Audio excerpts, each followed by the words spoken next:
ವೀಕ್ಷಕರೇ ನಮಸ್ಕಾರ. The world Kannada YouTube ಚಾನೆಲ್ಗೆ ಸುಸ್ವಾಗತ. ನಾನು ಧೀರಜ್ ಕುಮಾರ್ ಶಿರ್ಸೆ. ಬಸವಣ್ಣ ಇವರು ಜನಿಸಿದ್ದು ವಿಜಯಪುರ ಜಿಲ್ಲೆಯ ಬಸವನ ಬಾಗೇವಾಡಿಯಲ್ಲಿ. ಇವರ ತಂದೆ ಮಾದರಸ ಹಾಗೂ ತಾಯಿ ಮಾದಲಾಂಬಿಕೆ. ಇವರನ್ನು ಬಸವ ಅಥವಾ ಬಸವೇಶ್ವರ ಎಂದು ಕೂಡ ಜನ ಕರೆಯುತ್ತಿದ್ದರು. ಭಾರತದ 12ನೇ ಶತಮಾನದ ಕನ್ನಡದ ಒಬ್ಬ ತತ್ವಜ್ಞಾನಿ, ಕಲಚೂರಿ ಅರಸ ಬಿಜ್ಜಳನ ಆಸ್ಥಾನದಲ್ಲಿ ಮಂತ್ರಿಯಾಗಿದ್ದರು ಮತ್ತು ಸಾಮಾಜಿಕ ಸುಧಾರಕರಾಗಿದ್ದರು. ಶಿವ ಕೇಂದ್ರೀಕೃತ ಭಕ್ತಿ ಚಳುವಳಿಯಲ್ಲಿ ಕನ್ನಡ ಕವಿಯಾಗಿದ್ದರು. ಬಸವಣ್ಣ ವಚನಗಳ ಮೂಲಕ ಸಾಮಾಜಿಕ ಅರಿವು ಹರಡಿದರು.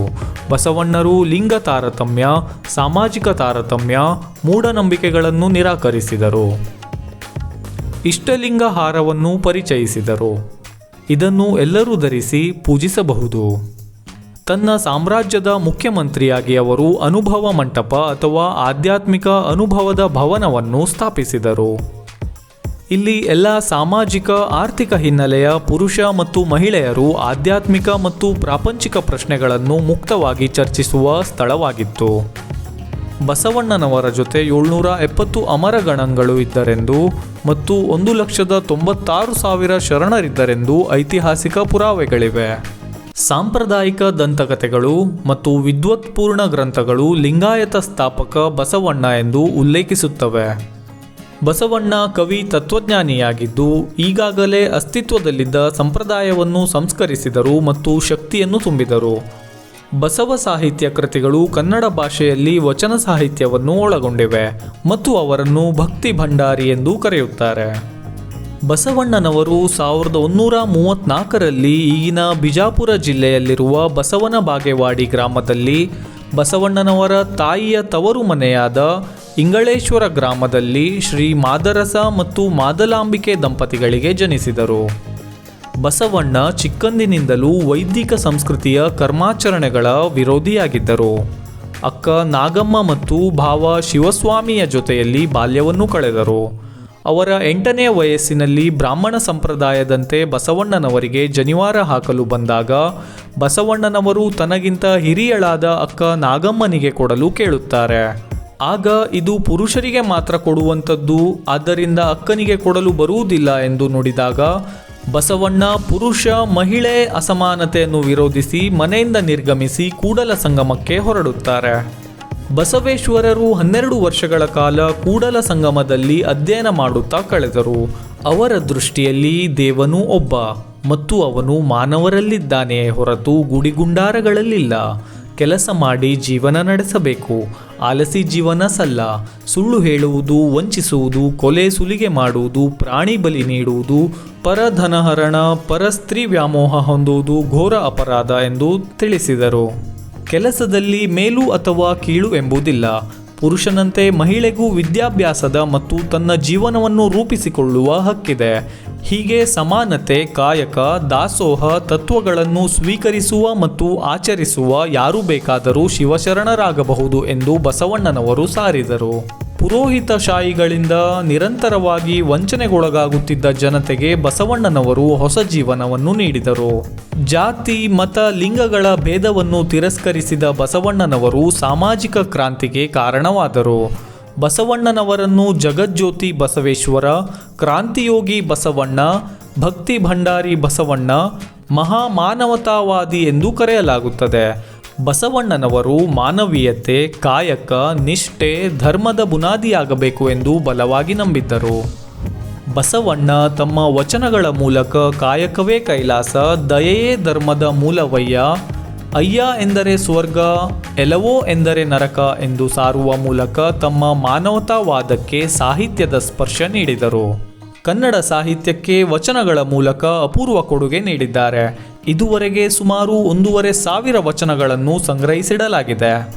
ಬಸವಣ್ಣನವರು ಷಟ್ಸ್ಥಲ ವಚನ, ಕಾಲಜ್ಞಾನ ವಚನ, ಮಂತ್ರಗೋಪ್ಯ, ಶಿಖಾರತ್ನ ವಚನ ಎಂಬ ಗ್ರಂಥಗಳನ್ನು ಬರೆದಿದ್ದಾರೆ. ಇವರನ್ನು ಕುರಿತಂತೆ ಕನ್ನಡ, ತೆಲುಗು, ಸಂಸ್ಕೃತ, ತಮಿಳು, ಮರಾಠಿ ಮತ್ತು ಹಿಂದಿ ಭಾಷೆಗಳಲ್ಲಿ ಪುರಾಣಗಳು ರಚನೆಯಾಗಿವೆ. ಬಾಗೇವಾಡಿ, ಕಪ್ಪಡಿ, ಸಂಗಮ ಕಲ್ಯಾಣ ಮಂಟಪಗಳಲ್ಲಿ ಇವರ ಸ್ಮಾರಕಗಳಿವೆ. ಬೆಳಗಾವಿ ಜಿಲ್ಲೆಯ ಅರ್ಜುನವಾಡದ ಶಿಲಾಶಾಸನಗಳಲ್ಲಿ ಉಲ್ಲೇಖಿತವಾಗಿರುವ ಸಂಗಣ ಬಸವ ಎಂಬ ಹೆಸರು ವಚನಕಾರ ಬಸವಣ್ಣನವರದ್ದೇ ಎಂದು ವಿದ್ವಾಂಸರು ಊಹಿಸಿದ್ದಾರೆ. ಇವನಾರವ ಇವನಾರವ ಇವನಾರವ ನೆಂದೆನಿಸದಿರಯ್ಯ, ಇವ ನಮ್ಮವ ಇವ ನಮ್ಮವ ಇವ ನಮ್ಮವ ನೆಂದೆನಿಸಯ್ಯ, ಕೂಡಲ ಸಂಗಮ ದೇವ ನಿಮ್ಮ ಮಹಾಮನೆಯ ಮಗನೆಂದೆನಿಸಯ್ಯ. ಶೂದ್ರರಾದ ರೈತಾಪಿ ಜನರು, ಕಾಯಕ ಜೀವಿಗಳು, ಮಹಿಳೆಯರು ಮತ್ತು ಪಂಚಮರು ಈ ದೇಶದಲ್ಲಿ ಸಹಸ್ರಾರು ವರ್ಷಗಳಿಂದ ಮನುಧರ್ಮದ ಪುರುಷ ಪ್ರಧಾನವಾದ ವರ್ಣ ವ್ಯವಸ್ಥೆಯಿಂದಾಗಿ ಪಡಬಾರದ ಕಷ್ಟಪಟ್ಟಿದ್ದಾರೆ.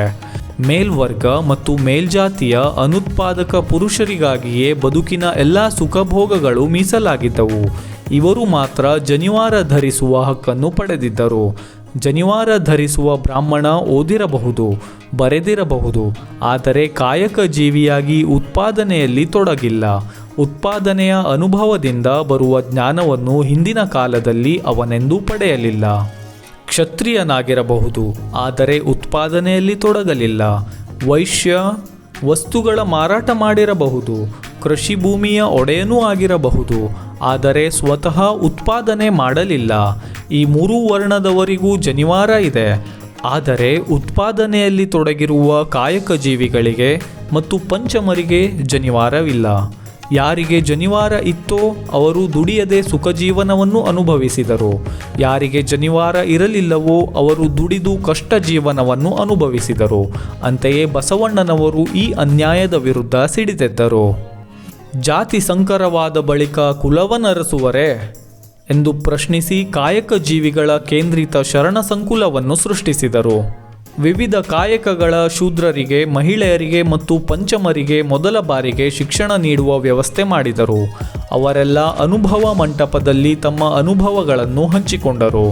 ಭಾರತದಲ್ಲಿ ವಿವಿಧ ಜಾತಿಗಳ ಕಾಯಕ ಜೀವಿಗಳು ಮೊದಲ ಬಾರಿಗೆ ಜಾತಿಯನ್ನು ಮೀರಿ ಒಂದು ವರ್ಗವಾಗಿದ್ದು ಶರಣ ಸಂಕುಲದಲ್ಲಿ ಎಂಬುದು ಹೆಮ್ಮೆಯ ವಿಚಾರವಾಗಿದೆ. ಅವರೆಲ್ಲ ತಮ್ಮ ಕಾಯಕಗಳ ಹೆಸರುಗಳನ್ನು ಅಭಿಮಾನದಿಂದ ಉಳಿಸಿಕೊಂಡರು, ಆದರೆ ಕಾಯಕಗಳ ಒಳಗೆ ಇದ್ದ ಜಾತಿ ವಿಷವನ್ನು ಹೊರಹಾಕಿದರು. ಹೀಗೆ ಶರಣರಲ್ಲಿ ಸಮಗಾರ, ಮಾದಾರ, ಮೇದಾರ, ಡೋಹರ, ಅಂಬಿಗ ಮುಂತಾದ ಪದಗಳು ಜಾತಿ ಸೂತಕವನ್ನು ಕಳೆದುಕೊಂಡು ಕಾಯಕ ಸೂಚಕಗಳಾಗಿ ಉಳಿದವು.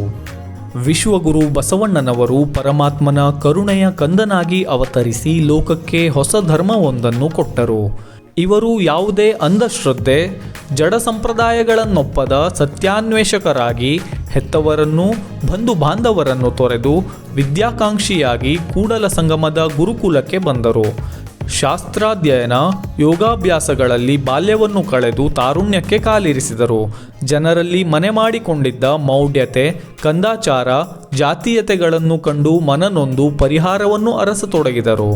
ಒಂದು ದಿನ ಪರಮಾತ್ಮನ ದಿವ್ಯ ದರ್ಶನವಾಯಿತು. ಅನುಗ್ರಹಿತರಾದರು. ಬ್ರಹ್ಮ, ವಿಷ್ಣು, ಮಹೇಶ್ವರರೆಂಬ ತ್ರಿಮೂರ್ತಿಗಳನ್ನು ಮೀರಿದ ಸೃಷ್ಟಿಕರ್ತನೇ ಶ್ರೇಷ್ಠವೆಂದು ಘೋಷಿಸಿ ಆ ದೇವನನ್ನು ಲಿಂಗದೇವ ಎಂದು ಕರೆದರು.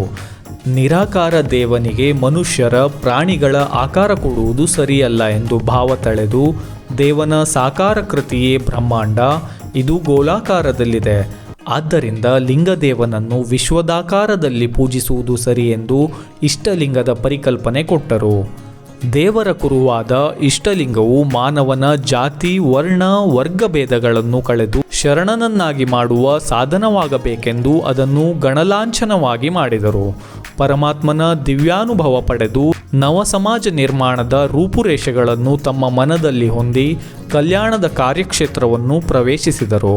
ಸೋದರ ಮಾವನ ಮಗಳು ನೀಲಾಂಬಿಕೆಯನ್ನು ವಿವಾಹವಾಗಿ ಕರ್ಣಿಕ ಕಾಯಕ ಕೈಗೊಂಡರು. ಅಲ್ಲಿಂದ ಮುಂದೆ ಭಂಡಾರಿಯಾಗಿ, ಪ್ರಧಾನಿಯಾಗಿ ಕಾಯಕ ನಿರ್ವಹಿಸಿದರು.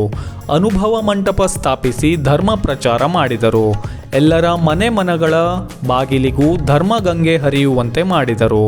ಇಷ್ಟಲಿಂಗವೆಂಬ ಗಣಲಾಂಛನವನ್ನು ಧರಿಸಿ ಲಿಂಗಾಯತರಾದ ಎಲ್ಲ ಶರಣ ಬಂಧುಗಳನ್ನು ಸಮಾನ ಭಾವದಿಂದ ಕಂಡರು. ಹುಟ್ಟಿನಿಂದ ಬ್ರಾಹ್ಮಣರಾಗಿ, ಸಂಸ್ಕಾರದಿಂದ ಶರಣರಾದ ಮಧುವರಸರ ಮಗಳನ್ನು ಹುಟ್ಟಿನಿಂದ ಸಮಗಾರರಾಗಿ, ಸಂಸ್ಕಾರದಿಂದ ಶರಣರಾದ ಹರಳಯ್ಯನವರ ಮಗನಿಗೆ ಕೊಟ್ಟು ವಿವಾಹ ಮಾಡಲು ಪ್ರೇರಣೆ ನೀಡಿದರು. ಈ ವಿವಾಹದಿಂದ ಸಂಪ್ರದಾಯವಾದಿಗಳು ಸಿಡಿದೆದ್ದು ಬಿಜ್ಜಳ ಮಹಾರಾಜನನ್ನು ಬಸವಣ್ಣನ ವಿರುದ್ಧ ಪ್ರೇರೇಪಿಸಿ ಧರ್ಮಗುರು ಬಸವಣ್ಣನವರಿಗೆ ಗಡೀಪಾರು ಶಿಕ್ಷೆ ನೀಡುವಂತೆ ಮಾಡಿದರು ಮತ್ತು ದಂಪತಿಗಳನ್ನು ಮತ್ತು ನವವಧುವರರಾದ ಶೀಲವಂತ ಲಾವಣ್ಯರನ್ನು ಆನೆಯ ಕಾಲಿಗೆ ಕಟ್ಟಿಸಿ ಊರ ತುಂಬ ನೆಲದ ಮೇಲೆ ಎಳೆಸಿ ಕೊಲ್ಲುವ ಕ್ರೂರವಾದ ಎಳೆಹೊಟ್ಟೆ ಶಿಕ್ಷೆಗೆ ಗುರಿಪಡಿಸಿ ಕೊಲ್ಲುತ್ತಾರೆ. ಧರ್ಮಪಿತರು ಗಡೀಪಾರು ಶಿಕ್ಷೆ ಸ್ವೀಕರಿಸಿ ಕಲ್ಯಾಣದಿಂದ ಹೊರಟ ನಂತರ ಹರಳಯ್ಯ ಮಧುವರಸ ಶೀಲವಂತರ ಬಂಧನವಾಗಿ ಅವರು ವರ್ಣಾಂತರ ವಿವಾಹದಲ್ಲಿ ಭಾಗಿಯಾದುದಕ್ಕಾಗಿ ಕಣ್ಣು ಕೀಳಿಸುವ ಶಿಕ್ಷೆ ಎಳೆಹೊಟ್ಟೆ ಶಿಕ್ಷೆಗೆ ಒಳಗಾಗಿ ಪ್ರಾಣ ಬಿಡಬೇಕಾಯಿತು. ಬಿಜ್ಜಳನ ಸೇನೆ ಶಿವಶರಣರನ್ನು ಕಂಡಲ್ಲಿ ಕೊಲ್ಲತೊಡಗಿ ರಕ್ತದ ಹೊಳೆ ಹರಿಸುತ್ತದೆ. ಜಾತಿವಾದಿಗಳು ವಚನ ಸಾಹಿತ್ಯವನ್ನು ನಾಶ ಮಾಡಲು ಸನ್ನದ್ಧರಾದಾಗ ವೀರಮಾತೆ ಅಕ್ಕನಾಗಲಾಂಬಿಕೆ, ಚಿನ್ಮಯಜ್ಞಾನಿ ಚನ್ನಬಸವಣ್ಣ, ವೀರಗಣಾಚಾರಿ ಮಡಿವಾಳ ಮಾಚಯ್ಯನವರು ವೀರಾಗ್ರಣಿಗಳಾಗಿ ಕಾದಾಡಿ ವಚನವಾಗ್ಮಯ ನಿಧಿಯನ್ನು ಉಳಿಸಿಕೊಂಡರು. ಅದಿಂದು ನಮ್ಮೆಲ್ಲರ ಕರ್ನಾಟಕದ, ಭಾರತದ, ವಿಶ್ವದ ಹೆಮ್ಮೆಯ ಆಸ್ತಿಯಾಗಿದೆ. ಇಂತಹ ಮಹಾನ್ ನೇತಾರರಾದ ಬಸವಣ್ಣನವರು ಲಿಂಗಾಯತ ಧರ್ಮದ ಸ್ಥಾಪಕರು, ಧರ್ಮಪಿತರು, ಮಂತ್ರಪುರುಷರು. ಜುಲೈ 7, 1996ರಲ್ಲಿ 62 ವರ್ಷ 3 ತಿಂಗಳು 2 ದಿವಸಗಳ ಕಾಲ ಇಳೆಯಲ್ಲಿ ಬಾಳಿದ ಬಸವಣ್ಣನವರು ನಳನಾಮ ಸಂವತ್ಸರದ ಶ್ರಾವಣ ಶುದ್ಧ ಪಂಚಮಿಯಂದು ಉರಿಯುಂಡ ಕರ್ಪೂರದಂತೆ ಕೂಡಲ ಸಂಗಮಕ್ಕೆ ಮರಳಿ ಅಲ್ಲೇ ಲಿಂಗೈಕ್ಯರಾದರು. ಅವರ ಸಮಾಧಿಯೂ ಅಲ್ಲಿಯೇ ಇದೆ. ರಾಜ ಬಿಜ್ಜಳನ ಆಸ್ಥಾನದಲ್ಲಿ ಮಂತ್ರಿಯಾದ ಬಸವಣ್ಣ ಹಲವಾರು ಜನಪರ ಮತ್ತು ಸಮಾಜ ಸುಧಾರಣೆ ಕ್ರಮಗಳನ್ನು ಕೈಗೊಂಡರು. ಕಾಯಕವೇ ಕೈಲಾಸವೆಂದು ಸಾರಿ ಜನರನ್ನು ದುಡಿದು ಬದುಕುವ ಪಥದಲ್ಲಿ ಮುನ್ನಡೆಸಿದರು. ಜಾತಿ, ಲಿಂಗ, ಭಾಷೆ ಭೇದವಿಲ್ಲದೆ ಶರಣತತ್ವದಲ್ಲಿ, ಸಮಾನತೆಯಲ್ಲಿ ಮತ್ತು ಕಾಯಕ ನಿಷ್ಠೆಯಲ್ಲಿ ನಂಬಿಕೆಯುಳ್ಳವರನ್ನು ನಿಜವಾದ ಶಿವಶರಣರೆಂದು ಕರೆದರು. ಅವರ ಸಮಾಧಿಯನ್ನು ಕರ್ನಾಟಕ ಸರ್ಕಾರದಿಂದ ಬಸವಸಾಗರ ಹಿನ್ನೀರಿನಲ್ಲಿ ಮುಳುಗದಂತೆ ರಕ್ಷಿಸಲ್ಪಟ್ಟಿದೆ. ಇದಿಷ್ಟು ಶಿವಶರಣ ಬಸವೇಶ್ವರರ ಕುರಿತ ಸಂಕ್ಷಿಪ್ತ ಮಾಹಿತಿಯಾಗಿತ್ತು. ಇನ್ನಷ್ಟು ದಿಗ್ಗಜರ ವಿಚಾರದೊಂದಿಗೆ ನಾನು ಮತ್ತೆ ಬರ್ತೀನಿ. ಧನ್ಯವಾದಗಳು. ವೀಕ್ಷಕರೇ, ನಮ್ಮ ಕೆಲಸ ನಿಮಗೆ ಇಷ್ಟ ಆಗ್ತಿದ್ರೆ ದ ವರ್ಡ್ ಕನ್ನಡ ಯೂಟ್ಯೂಬ್ ಚಾನೆಲ್ನ ಲೈಕ್ ಮಾಡಿ, ಶೇರ್ ಮಾಡಿ, ಸಬ್ಸ್ಕ್ರೈಬ್ ಮಾಡಿ ಹಾಗೂ ಬೆಲ್ ಬಟನ್ನ ಒತ್ತಿ. QR ಕೋಡ್ನ ಸ್ಕ್ಯಾನ್ ಮಾಡಿ UPIನಲ್ಲಿ ನಿಮ್ಮ ಪ್ರೀತಿನ ಹಂಚಿ. ನಮಸ್ಕಾರ.